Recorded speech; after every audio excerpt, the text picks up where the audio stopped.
네, 오늘 역사의 주관자이신 하나님, 역사의 주관자이신 하나님, 이런 제목으로 말씀을 나누도록 하겠습니다. 이제 세상 역사가들은 이 세상의 역사가 무의미하고 목적이 없으며 우연히 일어나는 일들이다라고 정의를 합니다. 그러나 예수 안에서 우리 하나님을 믿는 사람들에게는 이 세상의 역사도 그러하고 우리 개인의 역사도 그러하고 그것은 하나님의 개입이 있으며 하나님의 이끄심과 하나님의 주관하심이 있기 때문에 오늘의 이 자리에 우리가 이르게 된 것이다 하는 것을 믿게 됩니다. 우리가 로마서 11장에서는 이스라엘이라는 민족의 역사, 이들의 역사가 도대체 어떤 의미를 가지는가 하는 것을 계속 살펴보고 있습니다. 여러분, 이런 질문으로 시작됐다고 그랬죠. 하나님이 택해서 하나님이 구원하신 이스라엘이라는 나라가 어떻게 저렇게 예수를 죽이고 예수 믿는 사람을 핍박하고 예수 그리스도와 전혀 상관없이 하나님에게서 끊어질 수가 있느냐, 이런 질문. 그러면 우리도 하나님 구원했는데 우리도 잘못해서 하나님이 우리 버릴 수 있겠네? 그럼 로마서 8장까지 그렇게 강조한 성도의 견인이라는 말씀, 하나님이 사람을 택하셔서 하나님이 은혜 주신 사람은 결코 버리지 않는다, 높음과 깊음과 하늘과 천사들과 어떤 것도 우리를 하나님에서 사랑해서 끊을 수 없느니라, 이 말씀이 그럼 틀린 거 아니냐, 이런 질문에 대한 대답이라고 그랬죠. 첫 번째 무슨 대답이 있었습니까? 그러나 이스라엘 가운데 남은 자가 있다. 거기 가운데 하나님이 아직도 은혜로 택하심을 따라 남은 자가 있다. 바알에게 무릎 꿇지 아니한 7,000명이 있었던 것처럼 엘리야 시대에 남은 자가 있다. 그리고 그들이 그렇게 배역하고 그들이 불순종함으로 하나님은 이스라엘에게 주셨던 구원을 온 이방, 온 세상 천지의 구원을 널리 퍼뜨리기를 원하셨다. 그래서 마지막에는 이스라엘 백성들이 시기심을 갖게, 저기 예수 믿는 게 저렇게 좋은 거네 라고 해서 돌아오기까지 하나님의 계획이 있다. 지난주 말씀은 그러니까 너네 그런 거 보고 저 사람들이 불순종해서 아이고 저 이스라엘 안 돼, 세상 사람들 우리가 예수 믿는 사람이고 혹시 예수 믿다가 떨어지는 게 혹시 저 사람들 저거 하나님이 버릴 것 같고 하나님 저주할 것 같은 그런 사람을 봐도 우리가 마음으로 저거 하나님 버리셔도 돼 하는 교만을 가지지 말아라, 자랑하지 말아라, 뿌리가 너희를 보존하는 것이다. 오늘 장로님 기도하셨지만 그런 말씀들을 여태까지 우리가 온 것입니다. 오늘 말씀은 그런 이스라엘의 미래에 대한 예언적 말씀입니다. 이스라엘의 미래가 과연 어떻게 될 것인가. 물론 이 부분에 대해서는 로마 11장에 계속해서 암시를 주고 있습니다. 이스라엘이 민족적으로 돌아올 것이다, 결국 마지막에는 돌아올 것이다에 대한 암시가 있습니다. 그러나 오늘 본문에 그것이 아주 확정적으로 드러나 있는 것을 보게 됩니다. 25절입니다. 같이 한번 읽어보죠. 시작. 형제들아, 너희가 스스로 지혜 있다 하면서 이 신비를 너희가 모르기를 내가 원하지 아니하노니 이 신비는 이방인의 충만한 수가 들어오기까지 이스라엘의 덜어는 우둔하게 된 것이라. 덜어는 우둔하게 된 것이라. 이게 신비라는 거예요. 이스라엘 백성들이 지금 예수 믿는 자를 죽이고 예수를 죽이고 그리고 예수님을 믿는 모든 그 신앙을 배격하고 있습니다. 그러나 이것이 이방인의 충만한 수, 많은 사람, 저와 여러분이 예수 믿게 돌아오기까지 덜어는 잠깐 완악해진 것이다. 그때까지 잠깐 완악하게 된 것이다. 그 다음 절 26절입니다. 같이요. 시작. 그리하여 온 이스라엘이 구원을 받으리라. 기록된 바 구원자가 시온에서 오사 야곱에게서 경건하지 아니한 것을 돌이키시겠고 그랬습니다. 그런데 결론적으로 온 이스라엘이 구원을 받는다는 거예요. 여러분 이게 이스라엘의 결말이라는 거예요. 지금 이스라엘이 예수님을 배역하는 자리로 갔습니다. 불순종하는 자리로 갔습니다. 그러나 하나님의 뜻들을 이루고 나서 이스라엘 민족이 주님께로 돌아오는 정말 기가 막힌 일들이 벌어질 것이라는 것이 예언적으로 기록되어 있습니다. 자, 요거는 정말 성령의 감동하심을 따라 사도 바울이 하나님의 말씀으로 예언적으로 기록한 것입니다. 그러니까 우리가 이런 걸 흉내내면 안 되고요, 함부로 흉내내면 안 되고요. 하나님께서 정말 이 사도 바울의 마음 안에 말씀으로 이것들을 깨닫게 해주셨습니다. 그런데 여기 온 이스라엘이 구원을 얻으리라 말씀하고 있잖아요. 이 온 이스라엘이 무엇이냐에 대해서 역사적으로 신학적인 논쟁이 굉장히 많았습니다.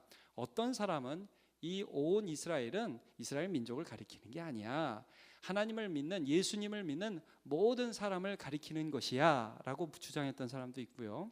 또 어떤 사람은 이스라엘은 이스라엘인데 마지막에 이스라엘 백성이 돌아오는 게 아니라 전 세대 아브라함부터 요즘까지 계속된 그 이스라엘 민족 중에 그 가운데 믿는 사람을 가리키는 거야 라고 주장했던 신학자들도 있습니다. 그런데 그 제가 지금 말한 두 가지 해석은 정확하지 않은 것으로 보입니다. 왜냐하면 그렇다면 신비가 아니죠.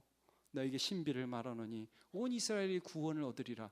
나중에 굉장한 일이 일어날 거라는 말이죠. 근데 그게 다 예수 믿는 사람을 가리키는 거야, 역사 중에 있었던 예수 믿는 이스라엘 사람들이야 라고 하면 신비가 아닙니다.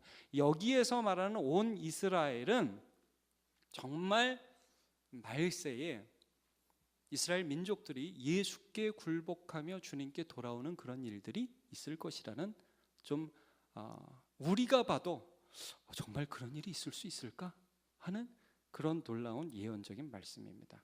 여러분 그때가 언제인지 어떻게 그런 일이 일어날지는 상상하지 마십시오. 거기까지는 기록되어 있지 않습니다. 그러나 그런 일들이 있을 것이라는 것을 오늘 말씀해 주고 있죠. 오히려 우리는 이런 말씀을 들을 때 의아하고 받아들이기 힘든 면이 있을 수 있습니다. 뭐냐면 이런 거예요.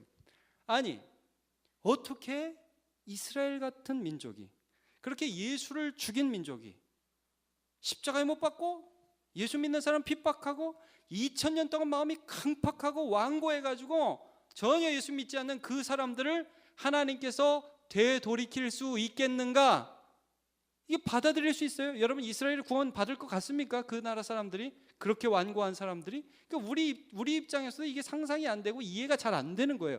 사도 바울은 그것을 염두에 두고 너희가 그들이 돌아올 것이라는 걸 전혀 마음에 받아들이지 못한다는 것을 알고서 이 성경 구절을 쓴 것입니다.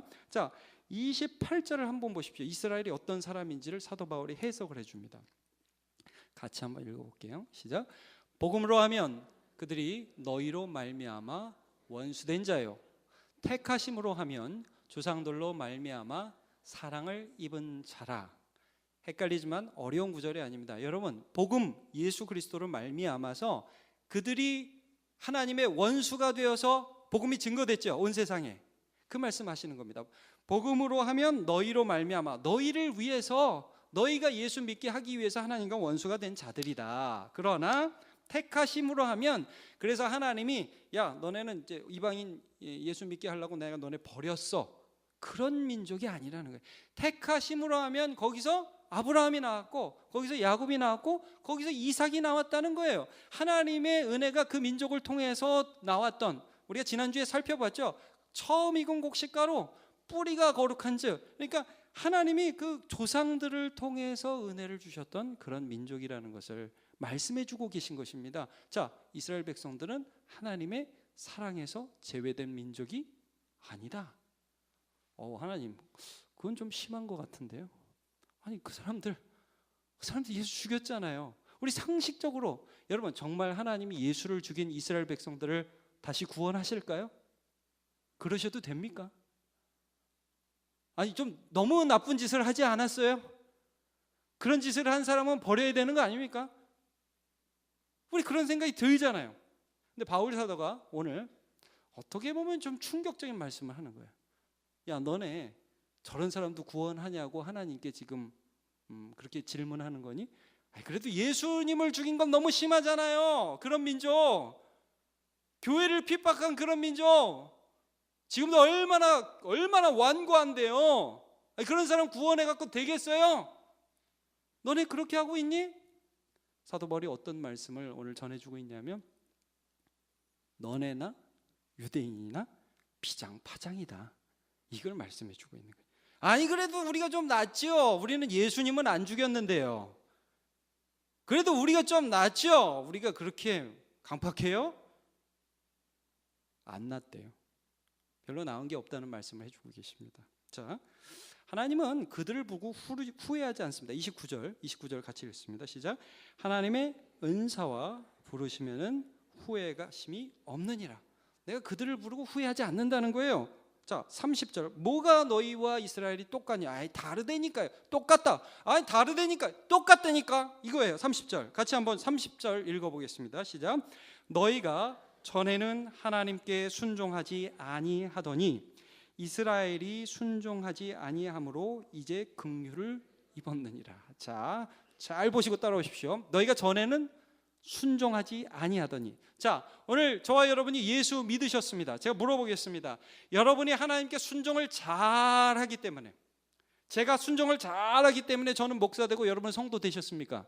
아니면 순종을 지지리도 안 하는데, 순종을 정말 안 하려고 고삐 뿔린 망아지처럼 이리저리 뛰어댕기는데 하나님이 잡아다가 여기다 놓으셨습니까?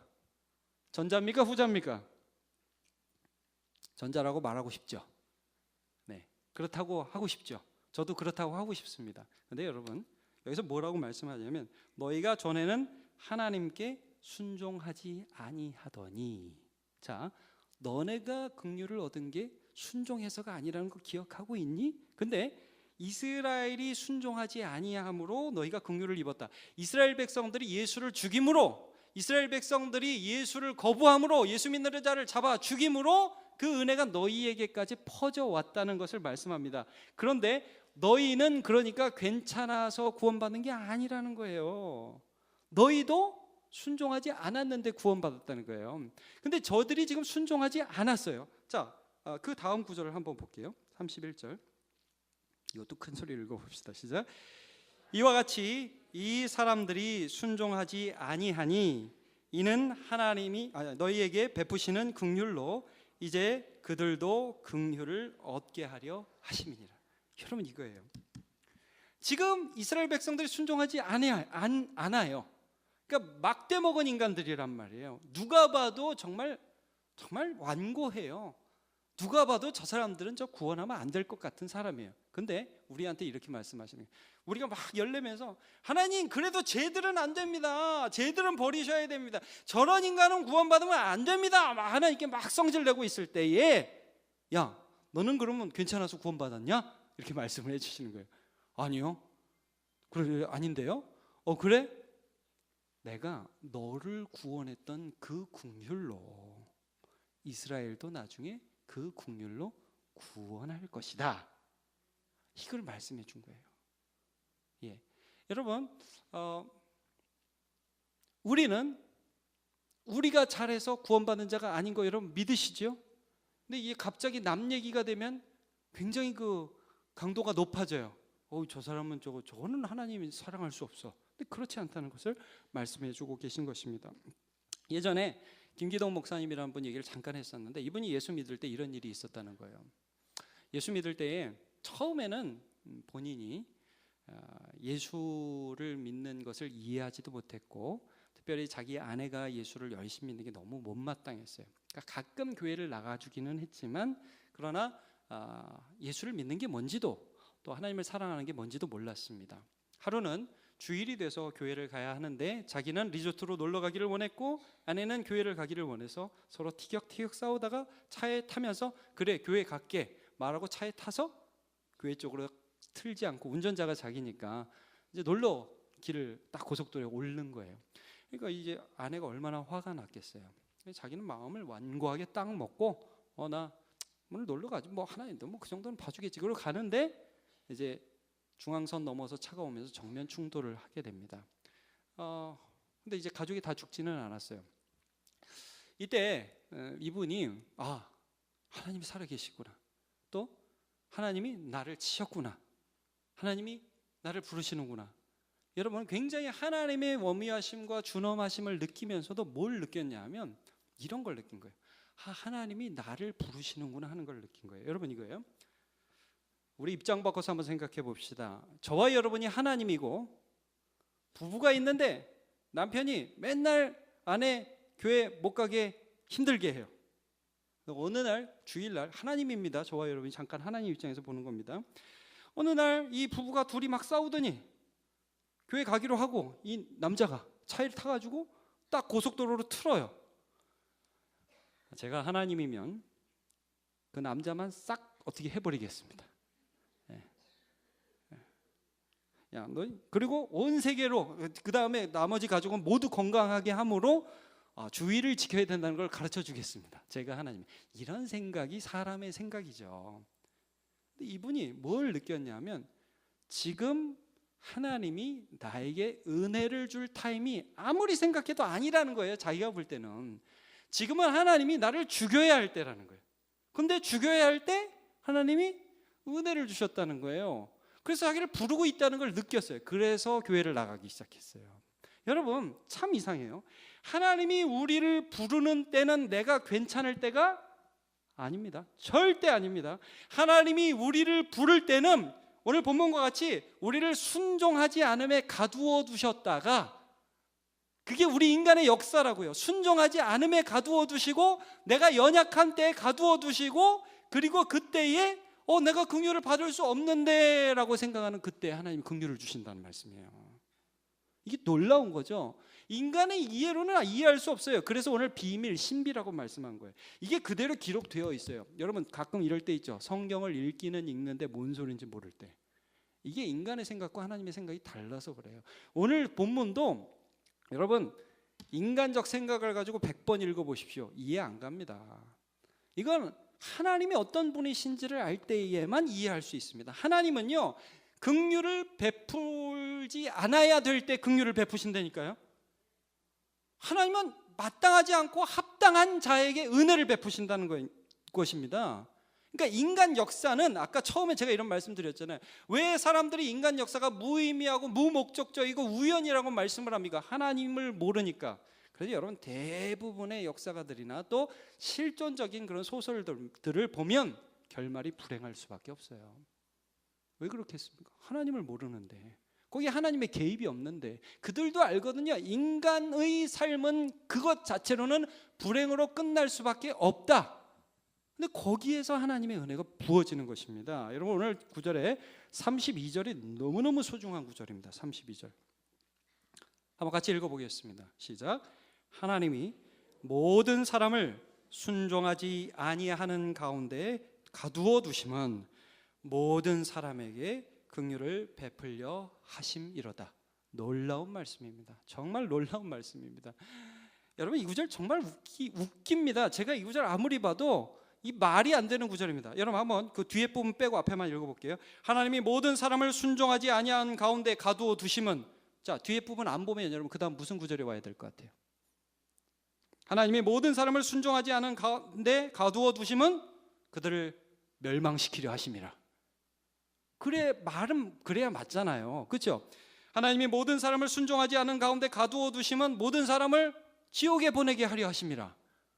그래야 말이 맞는 거예요, 여러분. 말이. 근데 너무 이상하게 하나님이 모든 사람을 순종하지 아니한 가운데 가두어 두심은 그들을 약하게 하시고 그들의 역사를 비참한 자리까지 때로는 놔두어 두시는 그 이유는 모든 사람, 즉 예수 안에서 하나님을 아는 이 모든 사람 구원하는 그 사람들에게 뭘 베풀려? 긍휼을 베풀려 하심이로다. 이것이 저와 여러분의 삶에 이미 이루어졌습니다. 그리고 우리가 정죄하고 우리가 틀렸다고 생각하고 우리가 저 사람은 안 되라고 생각하는 그 사람에게 하나님은 긍휼을 베풀어 주실 것입니다. 이게 하나님이라는 거예요. 우리의 논리와 우리의 생각과 우리의 편견으로 이해할 수 없는 하나님의 크심이 여기 기록되어 있습니다. 여러분 구원 역사가 무엇입니까? 구원 역사. 구원 역사의 대표적인 것은 출애굽기에 나타나 있습니다. 출애굽기에 보면 하나님이 능력의 손으로 모세를 들어서 이스라엘 백성들을 애굽에서 끄집어 내십니다. 10가지 재앙으로 치죠. 피로부터 시작해서 장자 재앙에 이르기까지 도저히 하나님이 하시지 않고는 할 수 없는 일들을 통해서 그들을 꺼내내십니다. 그러니까 이스라엘 백성들이 믿음이 조금 생기는 것 같지만 하나님이 그들을 계속 오늘 본문처럼 순종하지 아니하는 가운데 가두어 두십니다. 어디로 데려가시냐면 맨 처음에 홍해로 데려가셔요. 그래서 홍해 딱 바다 앞에 있는데 뒤에서 애굽의 바로가 아이고 우리가 이 무임 노동력 200만이나 되는 무임 노동력을 그냥 보냈네, 이럴 수 없지. 그리고 막 정신 차리고 쫓아옵니다. 죽이겠다고. 앞에는 바다가 있고 뒤에는 군사들이 쫓아옵니다. 자, 이스라엘 백성들이 여태까지 하나님의 능력을 맛보았으니까 하나님 이제도 도와주실 줄 믿습니다. 그러면 다 같이 합심기도 했겠죠? 아멘. 그랬으면 얼마나 좋겠습니까? 근데 다들 뭐라고 그랬어요? 모세를 향해 삿대질하면서 야, 애굽에 매장지가 없어서 우리를 저 바다에 수장시키려고 혹은 이 바닷가에서 칼에 맞아 죽게 하려고 여기까지 내려왔냐? 하나님 소리 하자도 안 합니다. 여러분, 믿음이 없는 데에 하나님이 그 자리까지 딱 인도하셨어요. 그 사람들은 순종하지 않았어요. 여러분, 우리가 순종 잘 못합니다. 솔직히 못합니다. 딱 가두어 두셨어요. 그러면 더 이상한 건 그거예요. 여러분, 입장 바꿔놓아서 또 우리가 하나님이라고 생각해 봅시다. 10가지 재앙으로 그들을 끌어냈습니다. 하나님이 어떤 분인지 충분히 보여주셨어요. 그리고 나서 이집트 군대가 뒤에 쫓아오고 앞에 홍해가 있는 그 위험의 자리에 딱 놔놨습니다. 하나님 보시겠죠. 얘들 이제 어떻게 할까? 얘는 기도하겠지. 근데 애굽에 매장지가 없어서 우리를 여기까지 인도했냐라고 막 불평을 해댑니다. 저와 여러분이 하나님이면 어떻게 하겠습니까? 아, 해도 너무하네 이놈들. 이걸 그냥 확 그냥 홍해를 들어 엎어다가 거기다 부어버려야죠. 그렇게 해도 시원치 않잖아요. 근데 여러분, 성경이 무엇을 말씀하죠? 그때 무슨 일이 벌어져요? 야, 너희는 가만히 있어서 내가 하는 일을 봐라. 홍해가 갈라지네. 이게 말이 되는 얘기예요, 여러분? 아니, 홍해를 가를 수 있다는 능력을 차치하고 나서라도 그때 홍해를 가른다는 게 이해가 안 가는 거예요. 그때는 홍해를 갈라야 될 때가 아니에요. 홍해물을 엎어가지고 그냥 그 사람들한테 뿌려야 될 때지. 니들이 그래갖고 되겠어? 네, 여러분, 홍해가 갈라지면서 긍휼이 그들의 삶에 부어졌습니다. 그러면 여러분, 정상적인 사람이라면 그 홍해를 건너면서 무슨 생각을 하면서 건너야 됐을까요? 이런 생각을 하면서 건너야 되는 거예요. 아이고, 입을 쳐야 자기 입을. 이 오두방정 이 입. 이게 말이야. 아이고, 그 하나님을 경험하고도 그따구 소리를 내가 해? 아, 하나님 죄송합니다. 그러면서 건너가야죠. 이게 마땅하다는 거예요. 근데 가만히 생각해 보니까 사람들이 그런 말을 하면서 건너갔을까요? 잘 모르겠어요. 그건 기록이 안 돼 있어요. 근데 아마 여호수아와 갈렙 같은 사람은 건너면서 하나님, 우리가 잘못했습니다. 아마 그러고 건넜을 것 같아요. 이 여러분, 하나님이 이걸 보여주시는 거예요. 너희는 은혜를 받을 만한 자가 아닌데 은혜를 받고 있다 이거예요. 긍휼을 받고 있다는 거예요. 여러분, 광야로 들어갔습니다. 떼약볕이 내려치고요. 물들이 이제 다 돼가고요. 배가 고프고 목이 마르니까 또 불평합니다. 목말라 죽겠다. 여러분, 그때 기도했습니까? 아, 홍해 때 우리가 그랬는데 하나님 이번에도 물 주시겠죠? 음식 주시겠죠? 하나님 도와주시겠죠? 기도했습니까? 안 했습니다. 여전히 우리 죽겠다. 그 이스라엘 백성들이 남문교에 있었으면 500원을 그냥 얼마나 많이 내야 될지 몰라요. 죽겠다 하도 그래가지고. 여러분, 그 사람이, 그런 사람들이 계속해서 불평할 때 하나님이 어떻게 하셨습니까? 하나님이 또 위에서 보고, 야, 해도 너무한다. 홍해까지 건너왔는데 또 불평을 해? 거기서 만나를 주셔야 됩니까? 있던 것도 뺏어야 됩니까? 우리 같으면, 우리가 하나님이라면 있던 것도 뺏어야 되겠죠. 근데 하나님이 반석을 쳐서 물이 나오게 하시고 만나를 주시고 메추라기를 주셔서 은혜를 주시지요. 이게 하나님이라는 겁니다. 너희가 그 은혜를 받았고, 오늘 본문에 의하면 이후에 이스라엘 정말 자격 없고 해도 너무하고 예수를 죽였으며 예수 믿는 자를 죽였고 끝까지 완고한 그들까지도 자격 없는 자에게 주실 은혜를 주실 것이라는 말씀이에요. 이 너무 놀라워서 이거 감당을 못하겠어요. 여러분, 그러면 물어봅시다. 이 은혜의 핵심, 긍휼의 핵심이 무엇입니까? 예수 그리스도입니다. 여기선 진짜 아멘을 하셔야 됩니다. 여러분, 이 은혜의 핵심이 무엇이냐, 누구냐? 예수 그리스도입니다. 전혀 어울리지 않는 우리에게 하나님이 정말 주시기 원하셨던 분은 예수 그리스도라고요. 자, 홍해를 건너는 게 무엇을 의미하죠, 여러분? 예수 안에서 세례받는 걸 의미합니다. 예수의 피로 하나님을 향한 문이 열려서 우리가 다시 돌아갈 수 없는, 다시 뒤로 갈 수 없는 길을 건너는 걸 의미해요. 여러분, 하나님이 그렇게 원망하는 자에게 만나를 주셨습니다. 만나가 뭐죠? 생명의 떡, 하나님의 말씀, 말씀의 실체 예수 그리스도입니다. 여러분, 반석에서 샘물이 터져 나왔습니다. 그 샘물이 뭐죠? 예수의 영, 성령을 그들의 삶에 부어주시겠다는 하나님의 약속 아니에요. 이 모든 약속의 실체, 은혜의 실체, 긍휼의 실체는 예수 그리스도라는 말씀을 오늘 해주고 계시는 것입니다. 너희가 전혀 그것이 어울리지 않지만, 갈라디아서 4장 4절 한번 같이 보도록 하죠. 읽어봅니다. 시작.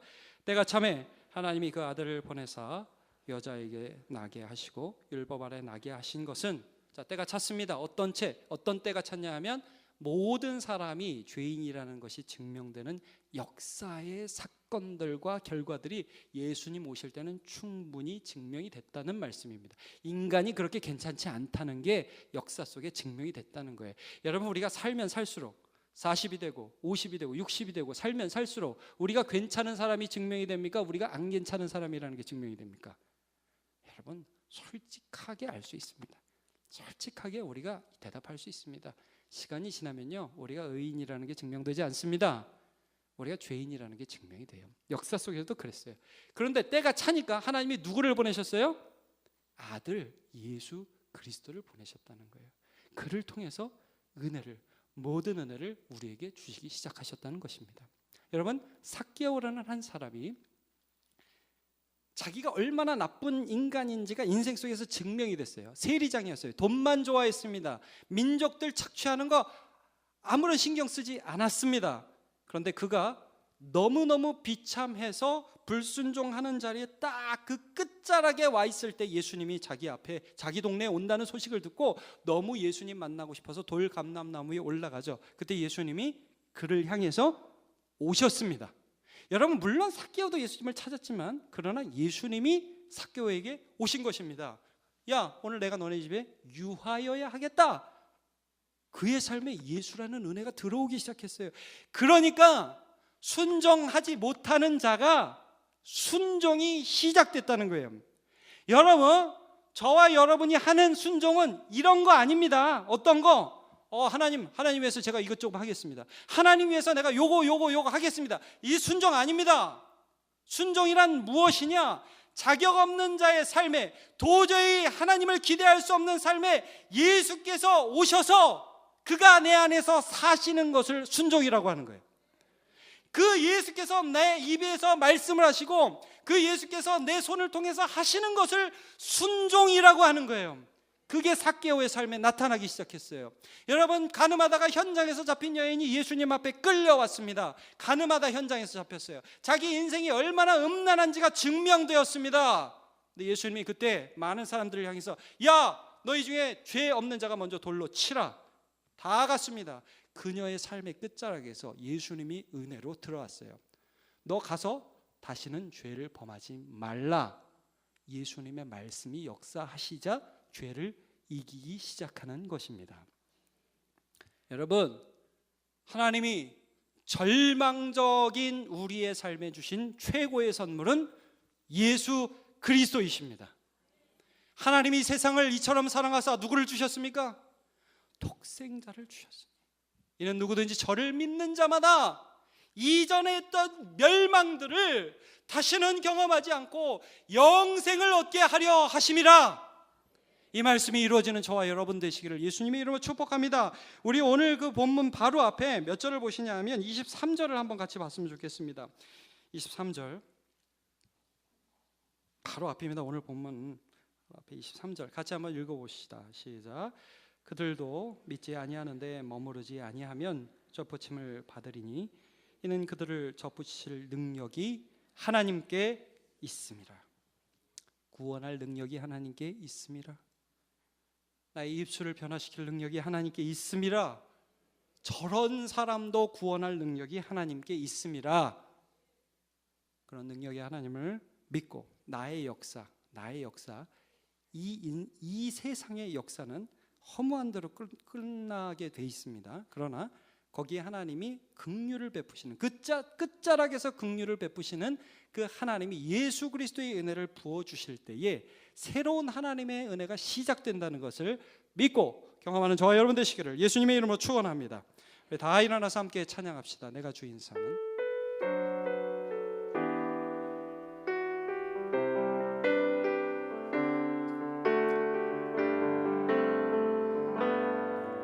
내가 주인 삼은 모든 건 내려놓고 내 주 대신 주 앞에 나가 내가 사랑했던 모든 건 내려놓고 주님만 사랑해.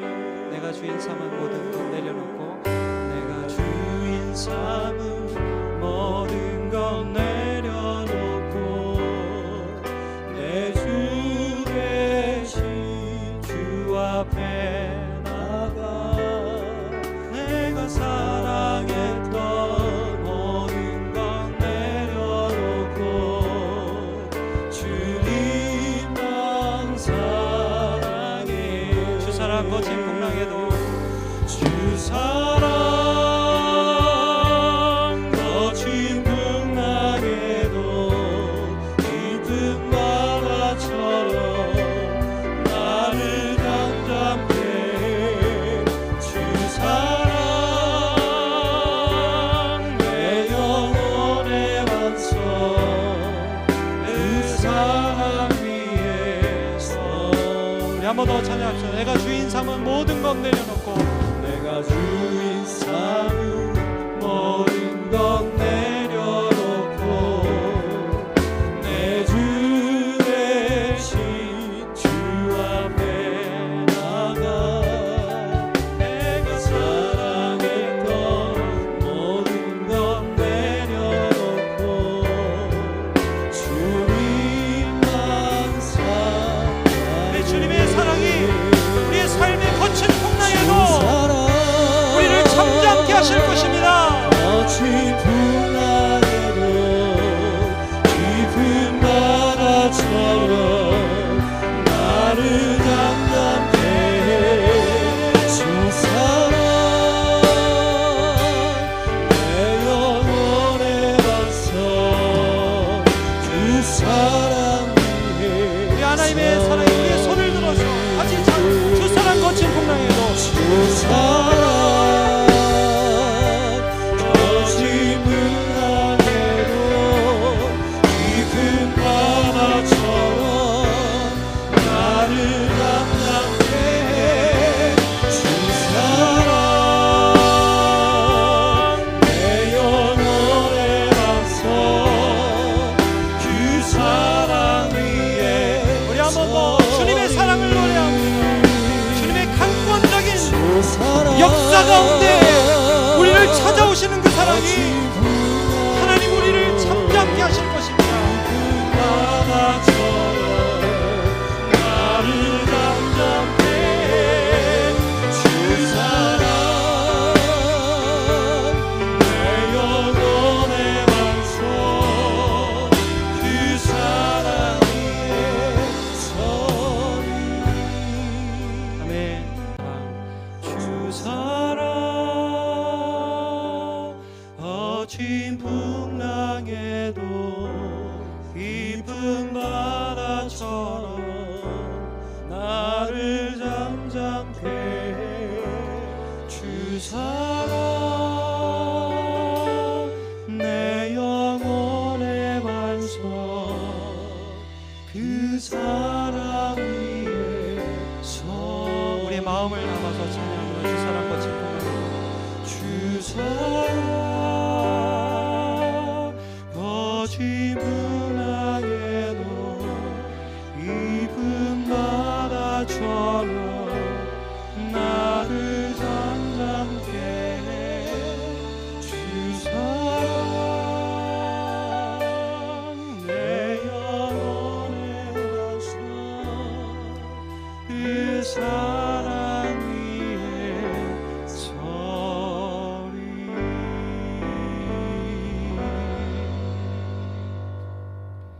하나님, 오늘이 끝인 사람이 있습니까? 오늘 나의 역사의 끝자락에 서 있다는 기분으로 오늘 예배 온 성도들이 있습니까? 홍해를 갈라 주시옵소서. 하나님, 오늘 먹을 게 떨어진 사람이 있습니까? 원망과 불평밖에 안 나오는 사람이 있습니까?